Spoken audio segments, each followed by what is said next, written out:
Raise your hands if you have ever thought, I'm not good enough. Okay. Now wave that hand, keep it up, and wave that hand if you have ever felt invisible. That is your presence or efforts unacknowledged, be it home or at work. Okay.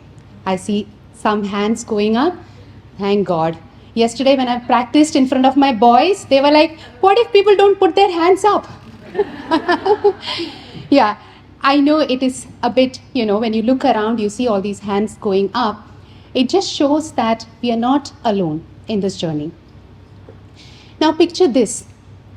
One fine rainy Tuesday afternoon. My coaching client was sitting right across from me. Let us call her Maya.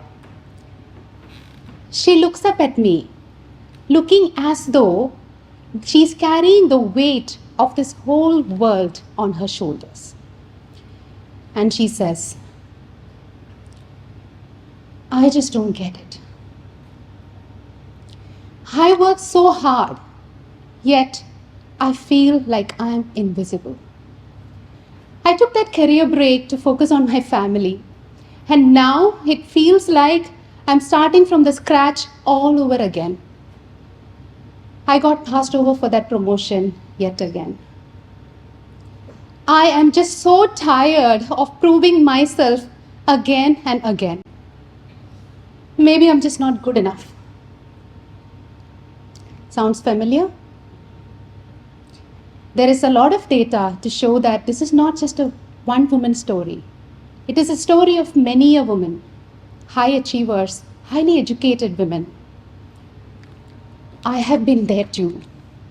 Yes, I have a PhD in cell and molecular biology from one of the world's top cancer institutes. And I had this ambition and vision from the age of 15 to become a cancer drug discovery researcher.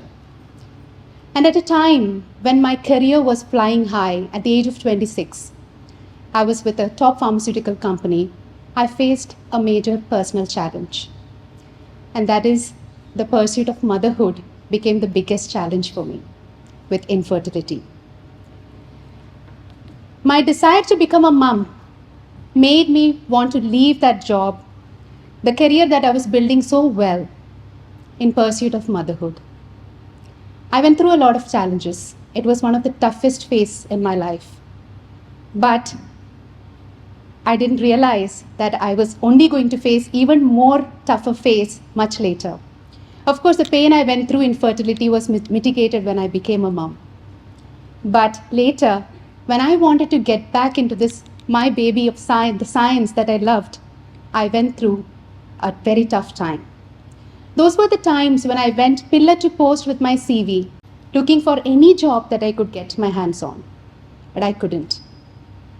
Career break plus relocation had made it really tough for me. But then, it was a time when I really wondered whether I would ever make it back to the workforce. It was a time when I questioned whether my hard work, PhD, the Dean's Award, all that was for nothing. But here is the thing. That was a phase when I felt that perhaps I'm not good enough, just like Maya. Even when I managed to get back into a science career track later with much persistence, this feeling of not good enough did not leave me. At that time, I felt stuck on the sidelines of leadership, waiting for someone to grant me the authority to make the change. I developed this need for external validation, so much so that even during that time, despite leading initiatives to empower women, I did not feel empowered myself. And I was surprised. Why was I feeling this way?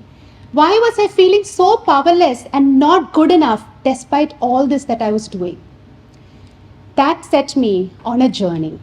Thank God it was a journey within. It was a journey of self-exploration. Of course, having worked in the field of gender advancement, gender equality, I knew that systems, policies, and everything needed to change. But I felt that change had to start from somewhere here. And I had this profound realization, which I would love to share with you.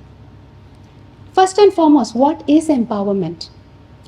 Empowerment is to transition from the state of powerlessness to that of having the power to choose, to voice, to claim, to be seen as equal. But here is the truth. Even if that power is bestowed on you by someone, unless it is felt from within, this power wouldn't sustain long enough, making you feel inadequate, letting feelings of self-doubt creep, and making you having the need to fake it till you make it. Agree? This is the time when I had an aha moment, and my client Maya too, I had an aha moment through our coaching session. But she asked, yes, there is this power within, but how do we actually tap into it? So I would like to share this mantra with you. Power is a choice. Power grows with action, and power thrives on reflection. Let me break it down for you. It's not about waiting for someone to give you the permission to do something. Power is really about choosing to show up as your authentic self, believing in your potential, and having the courage to own your decisions and choices. Number 2, power grows with action. Confidence doesn't come before action. It comes from action. It's about starting small, not waiting for somebody else to shine that light on you, but shining that light, knowing that you have the power to shine that light on yourself. Volunteering, mentoring, all of these are small actions that you can take to gain your visibility. Number 3, power thrives on reflection. Now, this is the most important thing because we are humans. And as a coach, and after seeing experts, I know one thing for sure. This voice, the self-doubt, can come again and again, making you question yourself in certain situations. And that's okay. It is really about acknowledging that and asking yourself, what can I do to step back into my power? What part of my power am I giving away? So before I end my talk, I would like to ask you all to raise your hand back again. Now let us turn this palm into a fist and say you are ready to change the narrative because we have the power within us and we can choose that power. Let us choose it together. Thank you.